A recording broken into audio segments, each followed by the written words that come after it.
Cheating and death. Have you ever seen a dead body? I don't mean in a funeral home, beautifully arranged in a casket.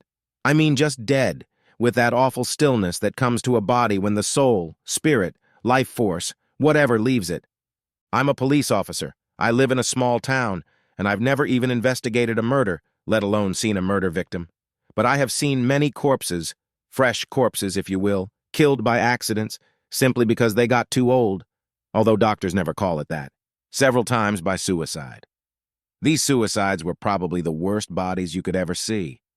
I mean, they're dead because they wanted to be dead. Cruel to the survivors. My story starts with me coming home from work, not early, not late, just at my usual time. It's the middle of winter, so I use the remote to open the garage door as I pull into the driveway. My wife's car is there in its usual spot. No other people's car in the garage or driveway. I parked on my usual side of the garage. There is a lot of usual going on here. I walked into the house from the garage. No premonitions, no worries. Just a normal homecoming after work. Walking into the kitchen, I called out, "Janie, I'm home!" No answer. The beginnings of worry, not much worry yet, just a "I wonder where she is" type worry. I walked through the kitchen into the hallway. No Janie, no sounds at all. I started up the stairs to the bedroom level. Still no noise. My anxiety was getting more and more serious. Almost at the very top of the stairs, the anxiety intensified. A premonition appeared. Something bad was happening. I actually pulled out my service weapon, for the first time in years. Our bedroom door was closed. I took a breath in and partially exhaled to deal with the stress. I turned the doorknob and pushed the door open with my gun, and stopped. I immediately thought of crime. But as I stood there and analyzed what I saw, I realized it was probably worse than a crime. My wife was lying in our bed with that awful immobility that characterizes a dead body. I could have tried to run up to her and put my arms around her and shake her and maybe discover that she wasn't really dead, that she was just sleeping or maybe unconscious. But next to her, with the same stillness, lay a man. I didn't go to the bed. I went to the windows and opened both of them as wide as I could, even in midwinter weather. Then I turned off the propane heater, which my wife had probably turned on to keep them warm while they did what they did. I did touch my wife's carotid artery, just to make sure, no pulse.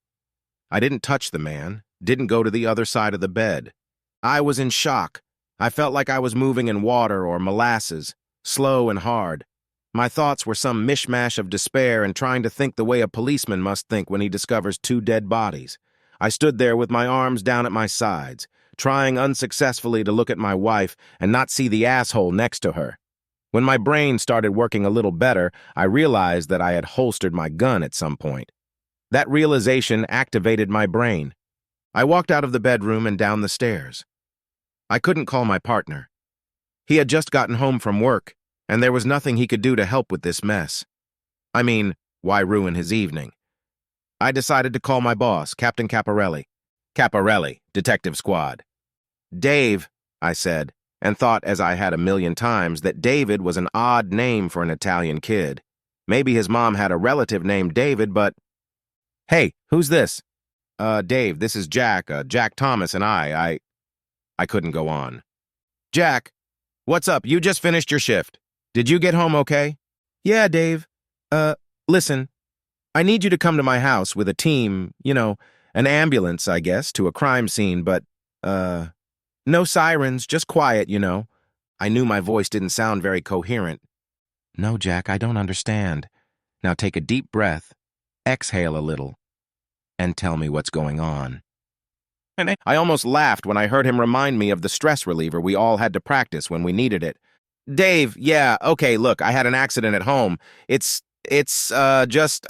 come to my house with the team, okay?" "Jack, I'm on my way." I think the sound of my voice convinced him that something serious was going on. I just sat there in the living room, waiting for the circus that was about to descend on me in that bedroom upstairs. I couldn't go back upstairs, but I managed to open the front door. Captain Caparelli walked in a few minutes later, followed by 2 uniformed officers, 2 EMTs, and a guy I knew was our local crime scene investigator. Dave raised his hand and they all stopped. Then he walked over and sat down next to me. Jack, before we go any further, how about you hand me your service weapon? I looked at him in surprise, but then realized I shouldn't be surprised. Judging by my incoherent phone call, he was probably wondering what I could do. Sure, Dave, here it is, I said, handing it over. See, it wasn't fired. In fact, I never fired it in the line of duty. All right, thank you. Now, would you mind telling us, or maybe showing us what's going on? I stood up, about 100 years older than I was an hour ago, and led him upstairs. Again, he gestured for the others to wait. We reached the end of the stairs, and I gestured for him to go into what used to be my and Janie's bedroom. I would never sleep there again, and neither would she, so it certainly wasn't our bedroom anymore. I recovered a little from the initial shock and walked into the bedroom following him. Dave, this is Janie. You might recognize her from the department parties. I don't know who this asshole is. I came home from work, went upstairs and found them like this. The heater was on. I turned it off and immediately opened both windows. That's why it's so cold in here. I didn't touch either of them, only felt Janie's carotid artery to see if there was a pulse. There wasn't. Then I got out, went downstairs and called you. I think I was in a bit of shock when I called, and I apologize for that. I think I'm still a little bit in shock, but I'm coping. I know you need to process that scene. I'd like to wait downstairs. I really don't want to stay up here. Jesus, Jack. Hell yeah, go downstairs. Wait, I'll go with you and get a team together to deal with this. He got them all together and they set to work. A short while later, an ambulance arrived with 2 folding gurneys with wrapped molds on them. Someone had brought out a heater, I think, to test it. And Dave sat down next to me again. Jack, I know this is a terrible time for you, but I have to ask. Do you know this man? I mean the man upstairs. I tried not to look at him. Not very professional of me, but no. I don't think I've ever seen him. I'm going to show his driver's license, just the photo part, and ask again. Have you ever seen him? Do you know him? I did look at the picture, actually studied it, not to see if I knew the asshole, but to try to see what Janie saw in him. But I just couldn't see anything. No, Dave. I've never seen him. I don't know who he is. And maybe worse, I don't see any magic, no attraction, nothing that would draw Janie to him that would... And I started crying in front of Dave and the guys at the crime scene. I tried to stop. I knew they'd tell the whole sordid story all over the department. I knew people would feel sorry for me, but at the same time whisper about how I'd failed to satisfy my wife, how I was a cuckold. At some point, my partner Mike Blankenship and his wife Molly showed up. Dave disappeared, and Mike and Molly sat with me, gave me something to drink, and finally took me into the kitchen to try to feed me.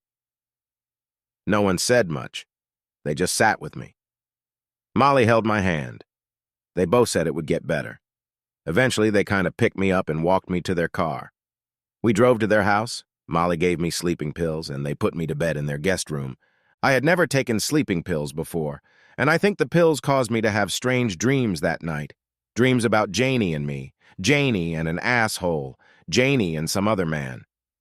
Eventually, the effects of the pills wore off, and I woke up early, still a dark winter morning.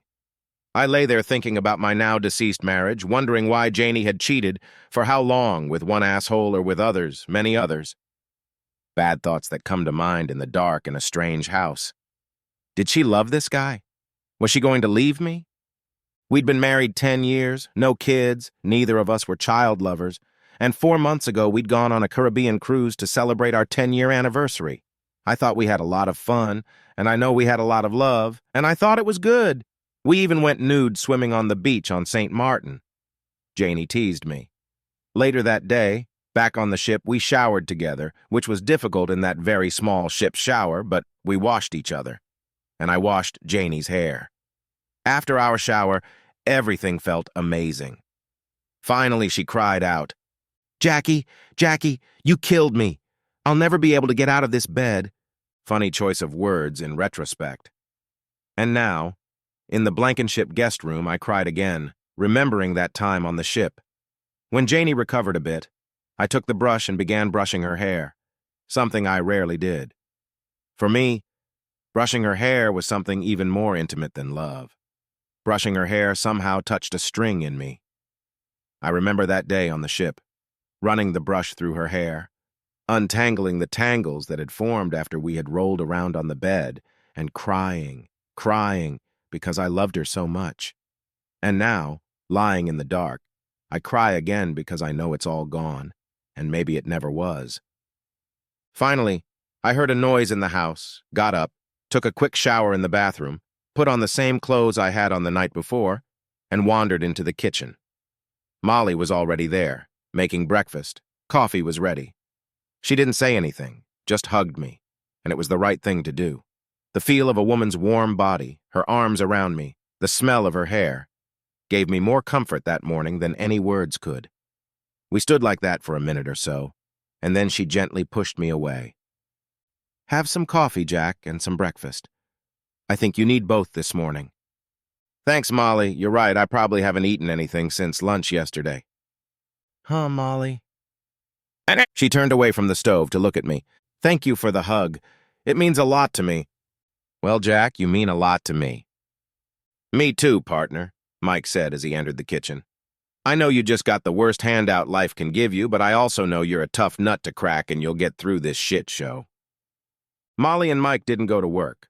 After breakfast, they took me to a nearby park. Mike tricked me into chasing a soccer ball with him. Then Molly tried to get me to play tennis, and then they gave up trying to distract me. We sat down at the picnic table, and I just looked at Mike. "Okay, partner," he said. "Obviously fun, and games aren't working. So how about I tell you the news about yesterday? Would that be better?" "Mike, you know it would. I need information, not distraction." "Okay." Cell phone rings. I called the office early this morning, and I'll pass on what I was told. The guy's name was, James Johnson. He was an executive at a lumber export company. Wife is a housewife who takes care of their two kids, 10 and 8 years old. She got hysterical last night when Robert O'Toole, you know Robert, right? I nodded. Robert O'Toole was our best cop in death notification work. Well, he and the pastor went to their house to give her the news, just the notice and the news of the cause of death, and she got hysterical. I think eventually she came to her senses a little bit. Her parents came in, and O'Toole and the pastor left. That's when things must have gotten really interesting. The TV news was already running a story about a malfunctioning propane tank and 2 people, not married to each other, dying of carbon monoxide poisoning. Mrs. Johnson must have seen this because she went a little crazy. She started leaving her husband, well, her late husband at that point. Anyway, she started throwing his stuff out on the front lawn, and about that time his parents showed up, I guess unaware of the story on TV. She attacks them, I think, for what a nasty son they raised. One of them calls 911 and a patrol car pulls up. Then the landlady really freaks out. She grabs a knife from somewhere and tries to stab one of the responding cops, who turns out to be a woman. The police officers who arrive must have been unaware of the earlier event, because one of the 2 patrolmen hits her with a stun gun. This causes her parents to get into a fight, and more cops are called in. And of course, the TV van shows up. Eventually enough superiors arrive to calm everyone down.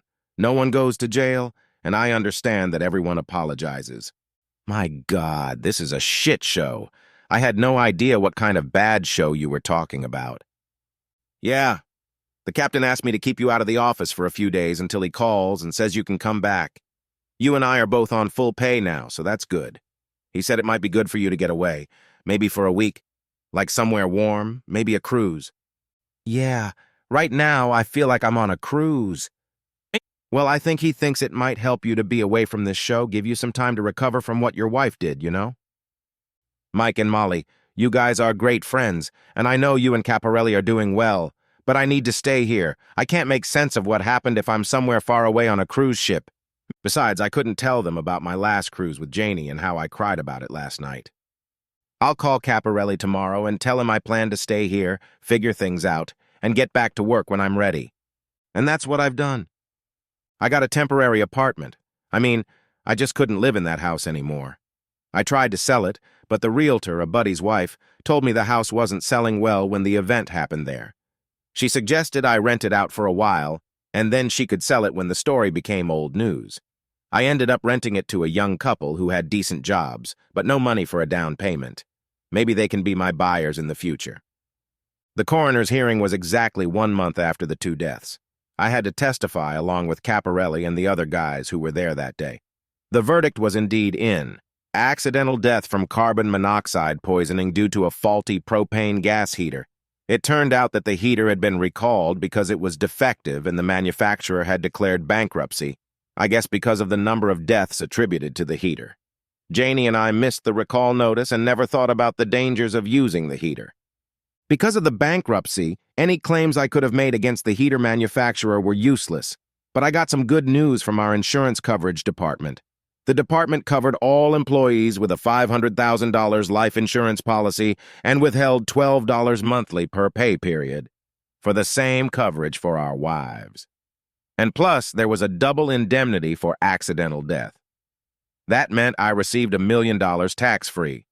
I never learned anything about the affair between Janie and this asshole, how long it lasted, how they met, how it started, how they felt about each other. That last unknown was the worst part for me. What did they feel for each other? And what would it mean for their spouses?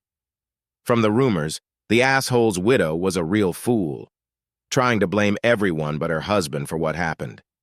Maybe he wanted to leave his wife and was trying to get Janie to leave me, or maybe Janie and the asshole had already decided to leave their spouses and run away together, or maybe they were just bed buddies, or who knows. This is going to haunt me for a long, long time. For now, I just go to work and hope for a better future. The end.